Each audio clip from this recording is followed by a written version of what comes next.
folks, my name is Brad, and today we're on another adventure in the mountains of Vermont.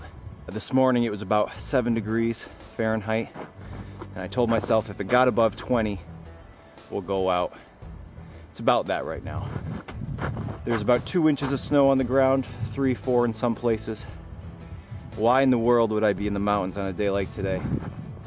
Well, we have an exciting trip planned, hopefully. The name that's associated with this home site was a jeweler, a seller of fancy goods, it says. So the landowner gave me a very rough idea of how to find this place. He knows where it is. The red-headed woodpecker. See you, buddy. But I don't know where it is, so I'm gonna have to use my eyes to try to find stone walls and see if we can find this place.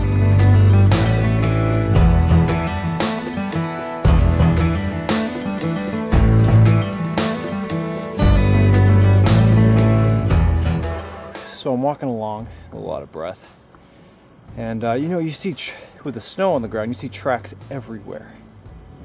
A game trail right here. This is deer, maybe a coyote following along behind. And as I'm walking, I'm seeing these. See that?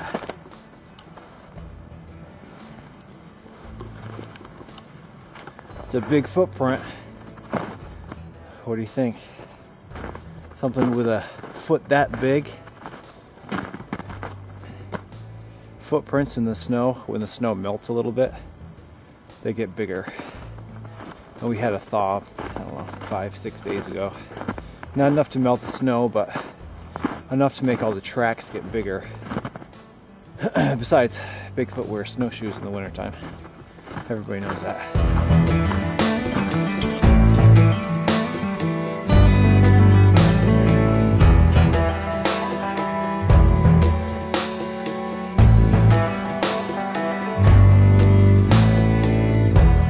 Alright, so I've been following the Stonewall for a ways,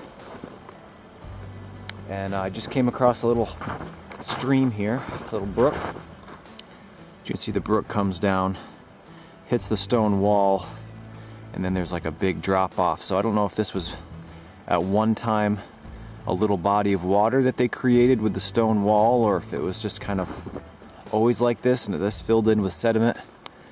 It's hard to say, but this is my landmark to tell us that we're close. So I'm supposed to follow the brook now. Verbal instructions are always hard to judge. But we're gonna walk up this little stream a ways and see if we can find the cellar.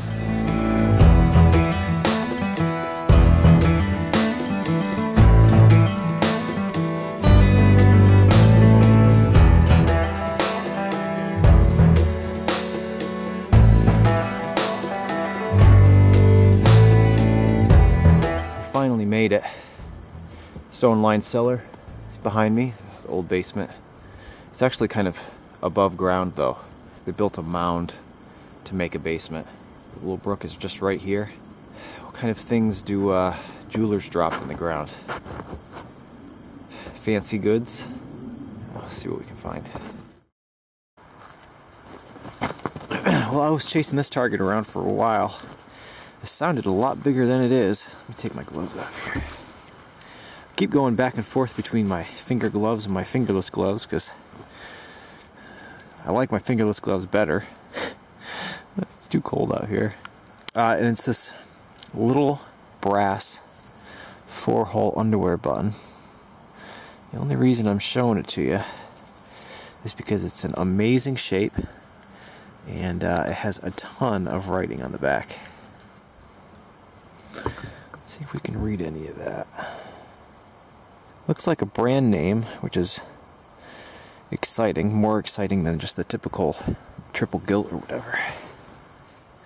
Alright, well, right now all I can make out is Stearns, S-T-E-A-R-N-S, and there might be a co at the end there. So that'll be enough to look it up, give us an age on it. Look how crudely made that is. the hole's not in the middle. I don't know, maybe that was on purpose. Whatever. Pretty cool. Throw it in the bag, keep going. Alright, we've got a little high tone here. We're on the edge of this kind of stone wall mound. Let's see.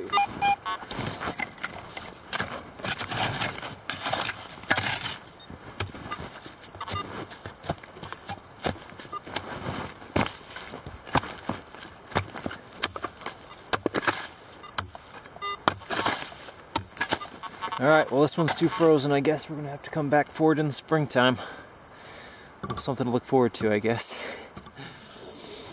So I just found something next to this little babbling brook, you can probably hear. And as I was taking it out, I noticed that it's on a chain, a little brass chain. I have no idea what it is. I'm going to get out my little toothbrush here to clean it off. It's a hook. There's a hook on this side. It's interesting. And on this side,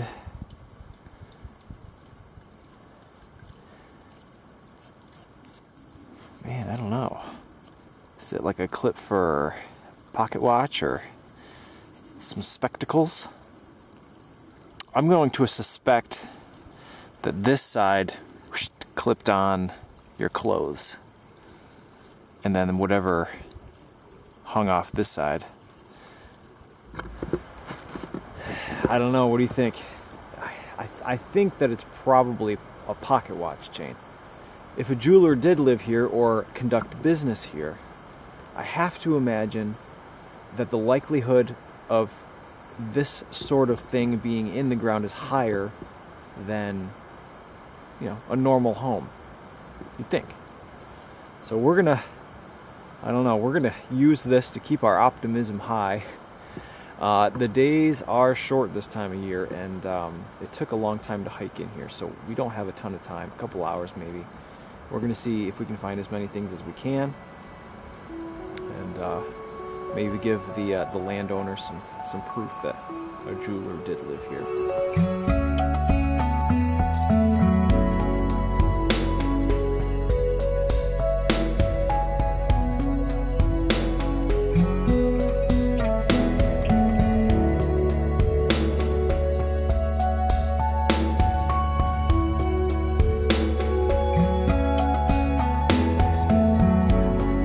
So, walking around, metal detecting, and all of a sudden I heard a pow, like a gunshot, but bigger than a gunshot. What it was a tree exploding. The wind isn't blowing very hard. I mean, it's blowing up in the treetops a little bit, but you have to imagine there are so many trees out here, uncountable, more than you would expect. Trees. Maybe it's a little dead. If water inside trees expands, wind hits it just the right way, kapow, explodes. And just glad that it wasn't the one next to me, quite a ways up out of the valley. Alright, let's keep going. Alright, I just got a mid-tone, and once I dug it up, I just thought it was musket ball, and then I started cleaning it off a little bit. Check that out. This is a ball button, and it's complete. There's the shank back there. A lot of times this disc back here's pushed in or fallen out. This is more than likely a military button. Early 1800s. Awesome. It's not usually a back mark on these, but we'll see if we can find it, if there is one. Awesome, an old ball button. Alright, let's keep going. Oh, my hands are freezing. I just found something. I don't know what it is. It could be a pull tab, but I don't think that's what it is. See how red my hands are? They're freezing. I think that this is a pendant. It still swivels. Oh yeah, this swivels too, up here. That's pretty cool. I bet that there was maybe a piece of glass, like a painted glass or something. All right. I almost never find jewelry at sites of this age. Never anything like this. And never two things like this at the same site. You know, that little hooky chain thing. Now, both of these are brass. It's not gold or silver, but, you know, it's looking better and better like this could be the home of a jeweler or the business of a jeweler. We don't have a ton of time left. We're going to keep going as long as we can. But this has got me even more excited than I already was. All right, let's keep going.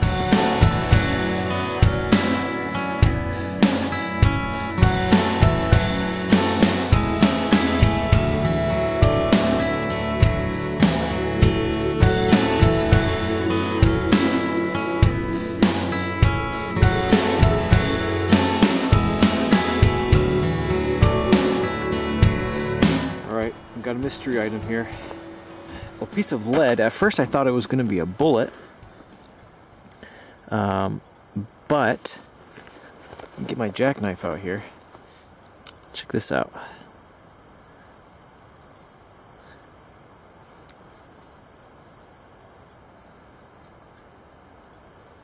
What do you think? It's definitely lead. It's white. Old. It's just folded up. I don't know, is it just scrap lead that somebody folded up and tossed? I don't know. You let me know. What do you think? I'm going to fold it back up, throw it in my bag. Alright, moving on. Alright, well the ground is quite frozen here, but I cannot pass this target up. It's a 94. 93. If I had to take a wild guess, I'd say that was a piece of trash aluminum, but out at a place like this, you just never know.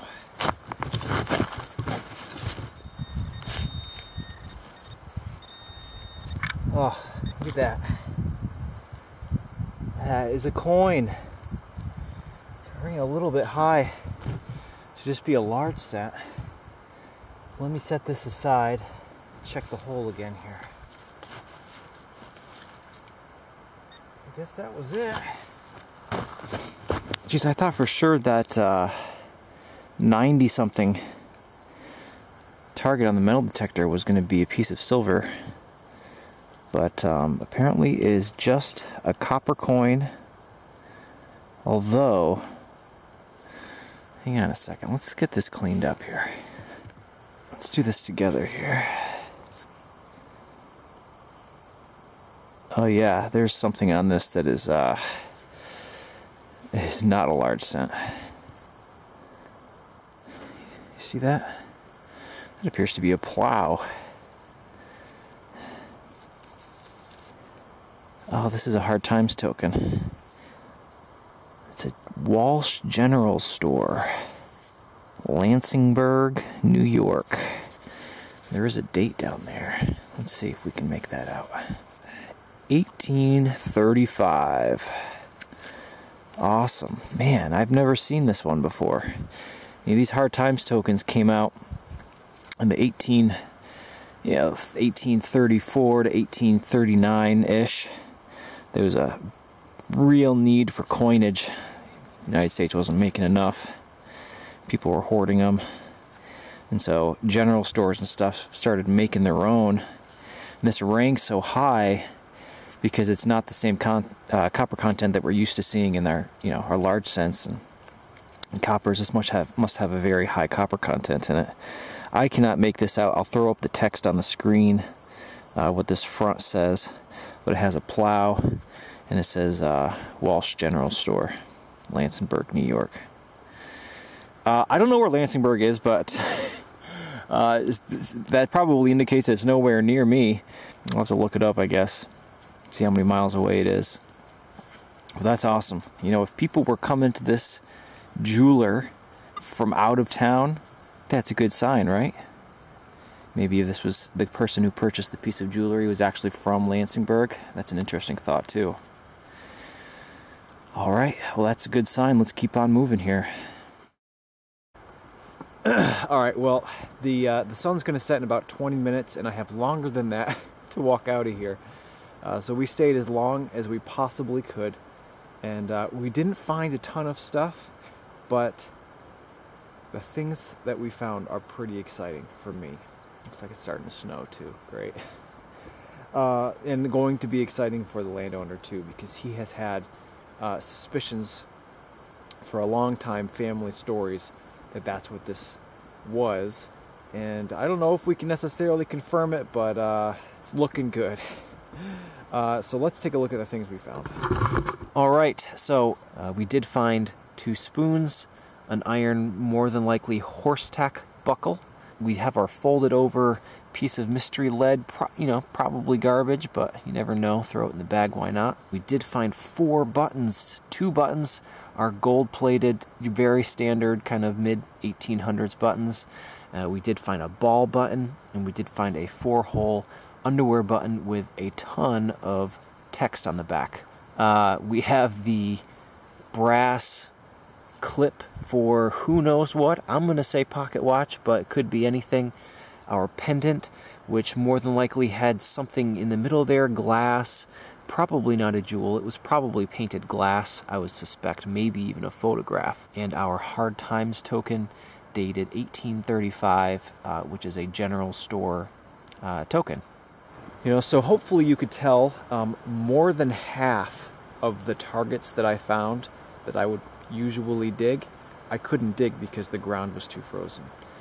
So we are going to be coming back here as soon as we can. This will be the first place I come when the ground gets thawed out a bit and the snow melts, and maybe we can find more precious metals like gold or silver.